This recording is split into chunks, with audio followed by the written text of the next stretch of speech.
Call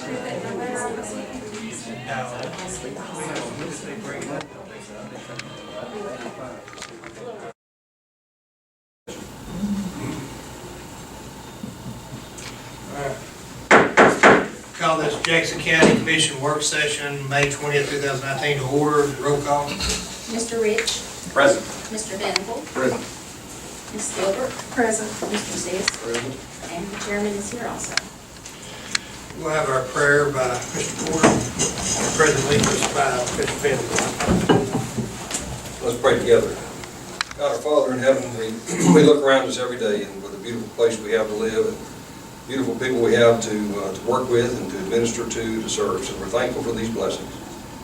We're thankful for all that you do for us and do for this county. We pray for these men and women who have chosen to represent us at the local level. We pray for wisdom and discernment and compassion in the decisions they make, and that their decisions will be good for the people of Jackson County. Watch over them and their families. Guide them and direct them. In Christ's name, amen. Amen. To the flag of the United States of America, and to the republic for which it stands, one nation, under God, indivisible, with liberty and justice for all.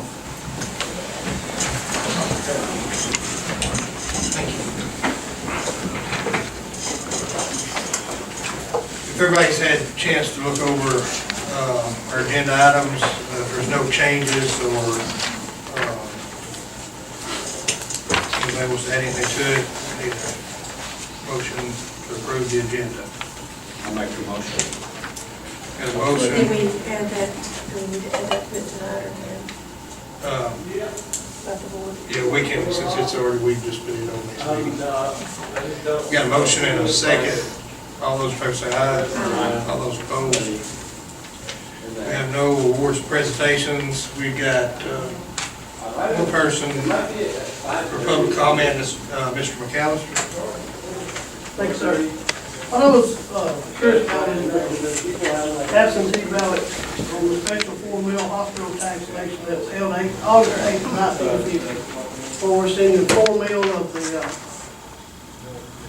real estate tax and 4 mil of the ad valorem tax to the hospital over here. I'm no lawyer by no means, but I read through this, and there's certain cases the election could be had for this to work, for the 4 mil to go to the hospital. It said if you had 50,000 people or less, that it was legal to do that. According to the last census that we had 53,000 people in Jackson County in the 2010 census. So how does that affect the legality of this if it was allowed for 50,000 or less? Now that we've got more than 50,000, is it still legal for 4 mil of our ad valorem tax and 4 mil of our real estate tax to still be going to the hospital? It simply says right here, and you have a copy of it on your desk there, let's see, where it says about population of less than 50,000 according to the last federal decennial census. On the What page you on? on Act number 105 and Act, second page on mine. Basically what I was wanting to know is since we've got more than 50,000 people, is it still legal for us to be doing that? The way I read it, it says if you got less than 50,000, it was legal to do it. So what happens when you have more than 50,000? We'll give Mr. Porter time to read it and see. Mr. Arnold, you got anything you want to add? I'm sorry. Where is this the commission? Where are the wrestlers getting recognized? I heard it. I'm not sure. I heard today that the wrestlers were getting recognized at 4:30. The commission. A cop told me to come in here and ask you guys. Nah, I'm not aware of anything. All right. Well, sorry Would it be about the that. city council? I think it's the city council. City council. Across the Yeah, the city street. council. Across the corner over there. Okay. Meeting 6. Sorry. Mr. Chairman, I haven't had a chance to really look at this, but the short answer would be that the population requirement was at the time the election occurred, not today. And we had 50,000 at the time the election occurred, then it would have been valid at that time. So now we've got more than 50,000. It says less than 50,000, not 50,000. It says less than 50,000. No, we've got more than 50,000. Is it still valid or legal for us to do that? Well, again, just as I said a second ago, I haven't had a chance to look at it in full, but the 50,000 applied at the time the election occurred. So even if we had 100,000, that would make any difference. As long as there was 50,000 left at the time the election occurred. All right, so my next question is, how do we get away from the $4 million going to the hospital and on each one of them? I mean, we've been paying for 70 years and this is what we've got down here. Just to be honest with you, I'm not real satisfied with what we have, but I guess it beats nothing. How do we get away from that? That's something you'd have to talk to the legislative delegation about. We don't have any authority. Nobody can, But legislative delegation could take action on it, but we don't have that authority. so the 50,000 has nothing to do with it, basically. I don't think so, based on what I quickly read just a minute ago. It's just, that was the number that you had to have less than that to be able to vote at the time, and we had obviously less than that in Right. 1962. So, 1950. yeah, and then again 62, yeah. Basically, the 50,000 before has controlled the 100,000 now, is what you're saying. I think. We'll move on to our discussion items. Number one be the COA grant application. Sir? If you don't mind, I'll stay seated. Yeah, that's fine.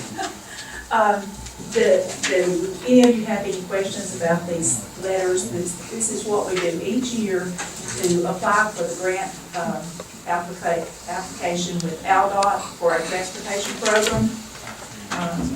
There's a designation letter as well as a letter and a resolution for local matching funds. And then there's an authorizing resolution for the whole application. And this has to go in, it's about a month from now. And we need to go ahead and get it started and not wait till, the last meeting time before then. If we can get this, if I can answer any of your questions, or we can get this approved maybe at the next meeting, then we can go ahead and get that application in, and they can be working on ours early this time. Yeah. This is the same thing we do every year. Right. Does anybody got any questions for us? The local matching funds, is that something in the budget? Yeah, that's something that that's something we budget every year, but we're gonna have to, we have to send it in because it always goes in before our budget. We may have to make adjustments. Okay, at we can that- make adjustments. Yeah, at that Okay, time, but that's right my now we question. just send it in as it is. Any more questions? If not, we'll move that to, our next meeting will be on June 4th, we'll move that to the June 4th meeting. Next, be a sanitation truck needs. Thank you. In your packets, I put a letter in there to request to send out bids and purchase of some new pickup trucks, half tons and 3/4 tons. What I'm gonna do is send out bids and receive them back in, and then at that time, make a decision if we're gonna bid local or, just go with the state bid. But as you can see at the bottom of the letter there is, we get the trucks we have out there, very old, high mileage, and we are starting to do a lot more jobs out there and in need of pickup trucks, really, really bad. These right here are basically worn pretty much. So if y'all wouldn't mind, I would like to send out bids on some half tons and 3/4 tons, receive those back in, review them, and then we'll bring them back to the meeting and approve if we're gonna purchase or not. Okay. Does anybody got any questions? Darryl? Okay, we'll move into do you think you'll have them in by June 4th meeting? Should have, we get Just about started 2 on it weeks. tomorrow. I've got the bids typed up pretty well, so we get started tomorrow, and, I'll let you know here the next day or so, but shoot. Okay. There'll be 4 of them. 4, I'd like to replace the 4 you see on the bottom there. Are you going back kind of sort like you got 2-wheel drive on a couple of them, 4-wheel drive? Probably 4-wheel drives, because with, I'd like to start selling these trucks a little more often, not where I'm at so bad. And if we do the 4-wheel drives, they just bring more money when we do put them up for sale. And we need to start doing it, other counties are, and we'd be in a lot better position if we start, make sure we get them back in the resale. All right, anything else? Next will be the dumping site cameras. I just wanted to put that on there. Ross will have our information by our next meeting on cost, to see if there's anything else anybody would like to talk about that, but we need to go ahead and get those voted on to see if we're going to put some of the, How many sites are we looking at? I think we talked about 2 cameras. Yeah. And move them around, Okay. maybe put up some signage that cameras are in use, and that might deter people from dumping. Notice there's several dump sites, even one up 33 there. Notice there's some washing machines dumped off the side of the road. It's getting worse. and I've talked to Mr. Campbell with our road department about, he's willing to give us a hand on putting those up, when we get them, so. Really, the biggest determining factor of cost is the distance at which it can pick up someone. So the further away the camera has to be, the better the camera, the more it's gonna cost. So just think about that. So we're looking at probably needing something, what, around 100 feet, 75 feet? By the time he goes up and, That, Are these gonna be like a wildlife camera? Is that what you're looking at?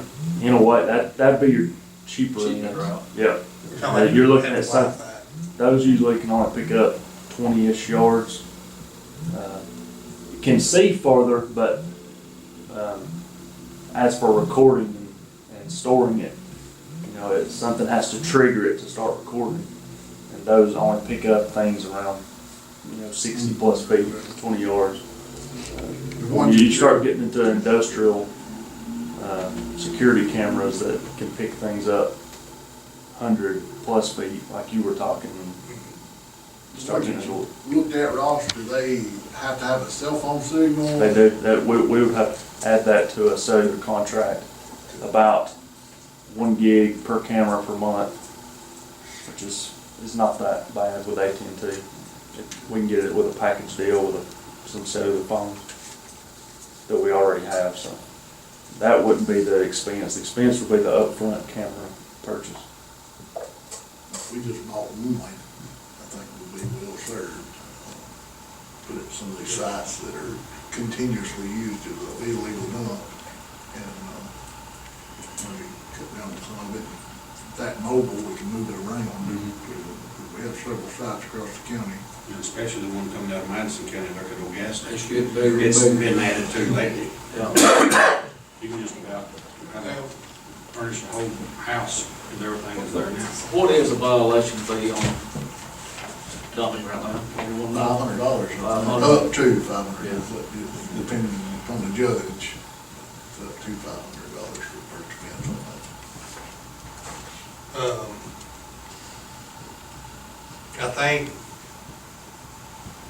I think that we probably need 2, would be my suggestion. These also has Wi-Fi, and because if we go with the steel cameras or the cheaper version, then we're not gonna be able to notify the sheriff's department when it's happening. And that's the thing, is key, is we need to be able to notify the sheriff's department when somebody's dumping, the way we can act on it. And you also sort of have evidence of that, but if somebody were to destroy your camera, that picture's already been sent, so you've got It's a good idea who did it. Could it send the notification to somebody's cell phone or? Depends on what you get, yes, there's several options there. everything will be stored off-site, so if someone were to come destroy it, it would show them destroying it. It would be saved somewhere else. I think as bad as the problem is, we need to. Yeah, I agree. All right, if everybody's good, we'll put that on June 4th. One other question, Mr. Chairman. Okay. What is the legal thing that we have to be so many feet off somebody's property, or how is that? Be in the right of way. Right away? Yeah, public property. So like the site down in Madison County and Jackson County line, we just County Road going up to there. You have to be on the state right away. Just within the right of way, I don't think it'd be a problem. Pole or something. Well, that's state and county leads up there. All right, thank you. All right, next, be our EA2 position at Public Works, Mr. Campbell. Thank you, Chairman, Commissioners. In your file, please find a letter dated May 20th, 2019, today's date. That letter, that's the results of an interview process that was conducted today, and that selection is represented on that. To give you a little bit of a backstory, as you recall, the EA3 position became vacant when that employee accepted the position here at the courthouse. Then an EA3 advertisement was held, and we received no qualified candidates. Bridge inspection certification was basically a requirement that we were in need of. And so no applicants for that led to this advertisement and this process that occurred. And this letter is the result of that process. All right, if nobody has any objections, we'll put that on, also on the June 4th meeting. Next is the budget issues. We've got some trying times coming up. We're gonna have to make some hard decisions. Put this on there just to kind of keep it on everybody's mind. I have set up a meeting time for the 29th of this month at 10 a.m. To have like a pre-budget hearing, so that way everybody knows what it is. Anybody got any comments on our budget issues? What day is it, 29th on? So Wednesday. Wednesday. Monday, Wednesday, Friday. Yeah, that'd be an email snap. I'm sorry, Mr. Sis, what did you say? I said, I don't know if I can attend on Monday, Wednesday, or Friday, but most of my day on dialysis. We'll make something happen. You wanna move it, I mean, I don't mind moving it that Tuesdays, or Well, we have a problem doing it on. Yeah, Ms. Gilbert could, I have post-op blood work that day, or Peter Brown, excuse me. And then Thursday's 30. that's the reason the 29th was picked, it was kind of left. No, we could do it the afternoon. I'll be in Huntsville that morning. We could do it after lunch on Tuesday. I could be back for that. I just couldn't do 10 a.m. I've got meetings all day Tuesday and Thursday. I've had that set for one. Right. Understand. Mr. Rich, you got anything on the budget issues you'd like to discuss? I reckon everything is pretty well. I just hope we can get our budget under control, and I know we're gonna make some cuts until we get things organized. We're just gonna do the best we can. That's what we can do. Bob, give us a folder between now and then, we'll be looking through current numbers, anything like that, Yeah, I'll make sure you know. so we can make notes. You can email out. Let me know, I can drop off with you. Okay. Mr. Sis? Yes, I'd like to ask Jonathan, I know we got the surrounding counties, it's, repaired roads, Marshall County and Madison County, and, can you give us a little update on when we got any time frame that we might get something started? I've had a few phone calls and want to know what our holdup was, and I said, well, we're just still trying to get all the guidelines fixed up. We've hired some expert to go in and give us some more information, but that don't please them, so can you give me a little headway? Sure, absolutely. So the FEMA projects, which would be all but 17, the flow chart that I gave you guys last week kind of lets you know where we're at in that process. We have a meeting scheduled this week on Thursday with FEMA. It's a initial damage assessment basically, where now that there's been a declaration, it's the formal compilation of our damages. We've sent, well, it's preliminary and that was discovered in the earlier meetings, but this will be that formal process that starts that. So we'll proceed down that flow chart, every one of those blocks after that, and there's a meeting the next week following that. Now, that's FEMA. The other is County Road 17, which is emergency relief through Federal Highway Administration. So the decision you guys made last week on authorizing to move forward with the geotechnical investigation that's required for us to solicit proposals for the repair, we had to evaluate or sign basically the paperwork to authorize them to start. That took place last week. So we look for them to be on site this week. That was what they were anticipating. The geophysical team is located in Chattanooga, so they were expecting a quick mobilization as soon as this week to start that process. Okay, so they're gonna hopefully get started this week. That's the geotechnical work. Right. So we have to have that information to solicit a repair proposal. Okay. Well, that's what I try to pass on, but when they see it on TV and it's right here around us, you know, their patience kind of wearing thin, I understand. So we just got a lot of things to cross before we get there. Right. Yeah, and I'll offer this, the repair work in Marshall County, that was from storm damage in 2015. So they're just now making those repairs. Okay. Thank you, John. Could I add something too? Yeah.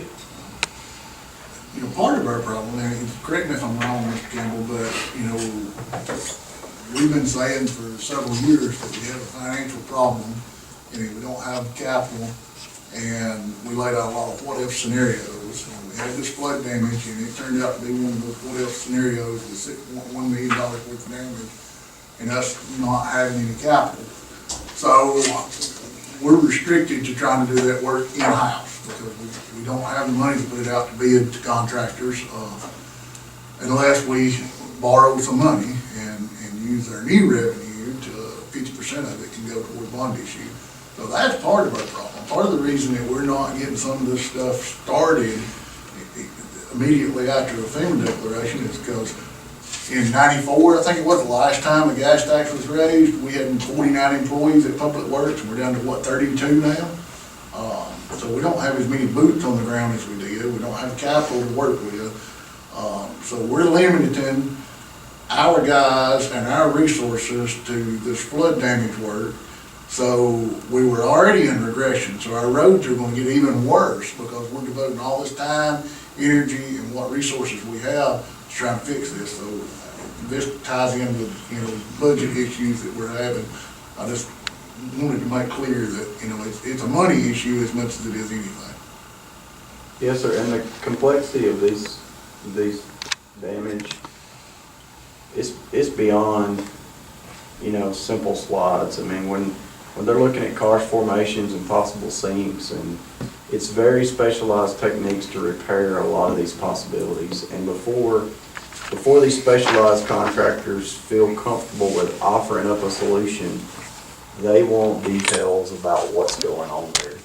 And the unfortunate way is, you know, unfortunately it's expensive, and the only way to identify that are those complicated techniques that we're into now on some of this. So it's a lengthy process that takes a lot of time. I tried to explain that to you guys and early on. It's, you know, even if we had all the money, I would probably still tell you it'd be years before we get things repaired. Now, if money was no object, obviously we could probably make things happen, you know, but these things are complicated, and it takes a methodical approach to identifying the problem, making sure that you have a plan that minimizes factors of safety in that repair, and then moving methodically through that. And to be honest with you, I foresee that with our budget situation, as Mr. Venable alluded to, I see that having to take place one slide at a time, honestly, because we have to be, unless we want to go out and try to do some financial solution on that, but the cash flow is going to enter into this equation. You know, once we have everything identified and we figure out a repair process, the cash flow is going to enter into this situation on being able to keep a contractor working while waiting on reimbursement. So there's a new process with FEMA. It sounds better, but there's a reimbursement and there's a wait time. So you have to spend it before you get it back. Well, another thing too that I've tried to explain to them, you know, some of these slides have been ongoing issues. And I said, we're trying to find the most feasible way and get to this, how that we can make it happen and be done where it's a repair that we want to go back to. You know, so I said, having to hire these right here and pay out money that we don't have, like Jason just mentioned, but if we go in there and just try to fix it and it's not completely repaired in the right way, it's gonna happen again. We'll be out there the same thing. Yes, sir. I think that's a very valid point. We have an opportunity, honestly, right now, to make a permanent repair as FEMA codes it, and we will have funding reimbursement for that. So I think the last thing we want to do is you know, a knee-jerk reaction to make a repair that's not substantial and permanent. So I think you make a very good point on, we have to be methodical about how these repairs are made and make sure we have everything identified and we have a permanent repair that hopefully we don't have to deal with at least these areas again. One thing, asked everybody, keep in mind too, FEMA's not gonna pay 100%, so the county is gonna be out dollars that we just don't have. So that's something to keep in your mind too as we go forward, that there's gonna be a pretty substantial cost to the county that we will have to pay out even after FEMA's reimbursement. Mr. Sid, we're still on budget issues. Do you have anything on the budget? No, sir. Ms. Gilbert? Just want to see the file before we get started. That's awesome. Anyone else have anything on the budget? I look forward to digging into the numbers this early. We normally don't start this early, but I think it's imperative that we do so this year. I was hopeful and optimistic that we would have some help through legislative delegation, but a local law has to be advertised for 4 weeks, and it wouldn't be possible to get a local law advertised and through Montgomery between now and the end of session. So we've got what we've got, and we're gonna have to work with what we have. So hopefully, and I think it's true that some of our projected revenues came in a little above. So hopefully the cuts won't be as bad as we were thinking a couple of months ago, but that's one reason we start a little later, is because we can get a true picture of what our revenues were and make a more accurate projection for the following year. But I think it's good that we get started early. Okay. If nothing else, we'll go ahead and move on to reports from staff. Mr. Campbell, do you have anything else? Just want County Road 59 paving is complete, so the curing period should end this week. So we'll look forward to striping being the only remaining item to work on that. Mr. Porter? I don't have anything, sir. Rocky, you got anything? Mr. Rich, you have anything else? Jonathan, did the company give you a time frame when they might be able to start the testing on the 17th? They plan to be on site. They're hoping the geophysical team can mobilize this week, as soon as this week. That's great. Okay. That's all I've got. Mr. Redmond? No, I don't have anything to add. Ms. Gilbert? No, sir. Mr. Sid? No, sir. All right. With that, I'll entertain a motion to adjourn. I'll make that motion. Second. All those in favor say aye. All those opposed? We're adjourned.